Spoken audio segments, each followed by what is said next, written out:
Hey bees, I'm Marie from Humblebee and Me, and today we are whipping up a absolutely lovely whipped cream calendula facial cleanser. So this cleanser is a bit of a riff on the rich rose and honey facial cleanser I shared earlier this summer. Just like that cleanser, it has a very large oil phase, so it is really thick and rich and gorgeous. When I first shared the rose and honey one, I did get a lot of questions about incorporating a surfactant, and so I've done that here. And so there's just a small amount of Cocamidopropyl Betaine for increased sort of cleansing power and rinse off power, but it's still very, very gentle. The scent comes from some chamomile hydrosol, though you could use a different hydrosol if you like. I think sweetgrass would be gorgeous, or just more water if you want it to be unscented. And our calendula part comes from the inclusion of some calendula extract, but again, you could use a different botanical extract there that you have or that your skin loves. The color comes from a tiny amount, just 0.3% sea buckthorn fruit oil. Sea buckthorn fruit oil is really, really vibrantly colored, as you'll see later on in the video,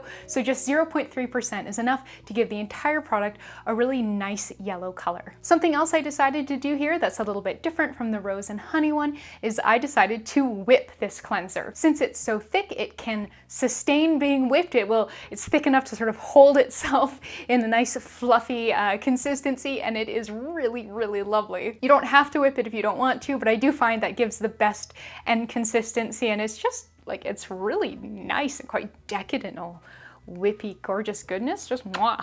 As always, if you are looking for more information on this formulation, please make sure you are reading the blog post on humblebeeandme.com that is linked in the description box below, or you can just go to humblebeeandme.com and search for the name of this project. I've also defined chapters in the description box below to help you navigate through the video so you can go back and rewatch certain parts easily or skip to the bits you care about. So make sure you're checking out the description box because there's tons of good stuff down there. But yeah, let's go make this gorgeous cleanser.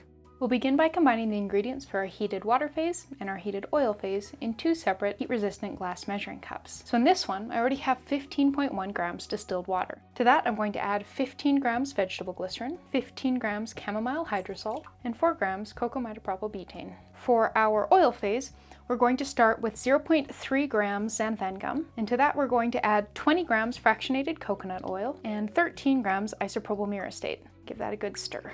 Up next, we'll add 11 grams Emulsifying Wax NF and 5 grams cetyl alcohol. To heat everything through, we'll use a water bath. So this is a wide, flat-bottom saute pan that has about 1 inch or 3 centimeters of water in the bottom of it. I'm gonna pop our oil phase in there. But before we pop the water phase in, we're just going to weigh that and note that weight. Make sure your notes also include that weight includes the spatula, and having that preheating weight will allow us to replace any water lost to evaporation while these heat up. So I'm gonna go pop this on the stovetop over a medium heat for about half an hour to melt everything through and bring everything to the same temperature.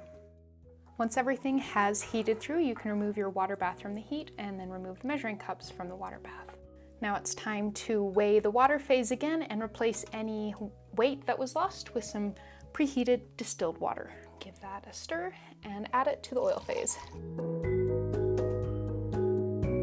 Up next, we're going to grab our immersion blender, pop that in there and start blending. Make sure you start with a few short bursts before working up to a full blend so you don't spray hot lotion everywhere.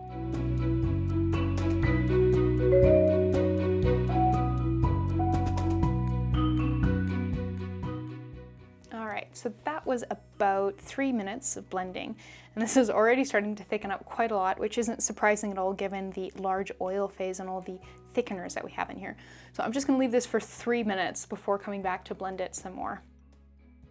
Alright, 3 minutes later, this is already looking absolutely luscious, but it's still really quite warm. So I'm going to give this another blending before it gets too thick.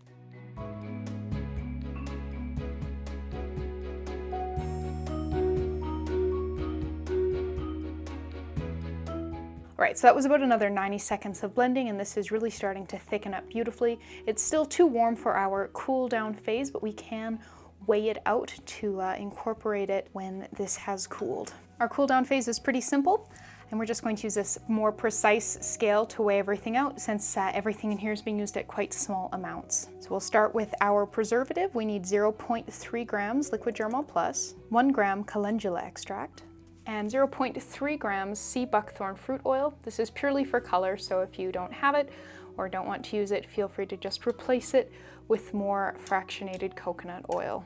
All right, so this has cooled down to room temperature and it has also solidified. Like, look at that, that's amazing. So our next step is whipping this to give it a lovely, lightweight, whippy consistency, and we'll also whip in the cool down phase. So to whip it, I'm going to use a mix master or beater, the sort of thing that you'd use to cream together butter and sugar. We just need the one beater. Just kind of pop that in here and whip away until you have something light and fluffy and uniform. Now to incorporate the cool down phase, I'm just gonna get a scoop of this in here, stir to combine. And once that's mostly uniform, you can scrape it back into the parent batch. Usually we would be aiming for completely uniform, but since we are whipping this, it's a bit more forgiving. Just look at that amazing decadent texture.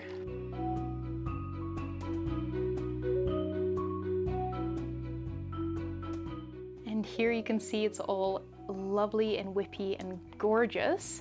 So all that's left now is packaging it up. For packaging, I'm going to be using this clear wide mouth jar from Humblebee. It holds 150 grams. So because this has been whipped, we need more space than the 100 gram batch size would sort of seem to indicate. Just make sure you're kind of gently scooping that in there. I like to kind of thwack it on the meaty part of my hand to knock it down a bit.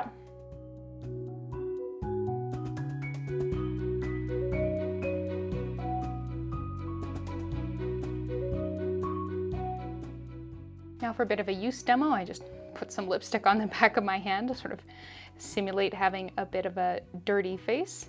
Can massage that in. This honestly would be enough for your entire face. You certainly don't need this much just for like a 2 square inch bit of your hand. But we can grab a bit of water here and you'll see it immediately starts to emulsify with the water. Like, you can really, really feel the consistency of it shift as it gets wet. And that is because there's an emulsifier in there. That's a key part of the lotion. And then the Cocamidopropyl Betaine also helps with that. And then, yeah, if you're just wipe that off with a damp cloth, then no lipstick left. And my skin feels really nice and clean, but not at all tight or dry. And there we go.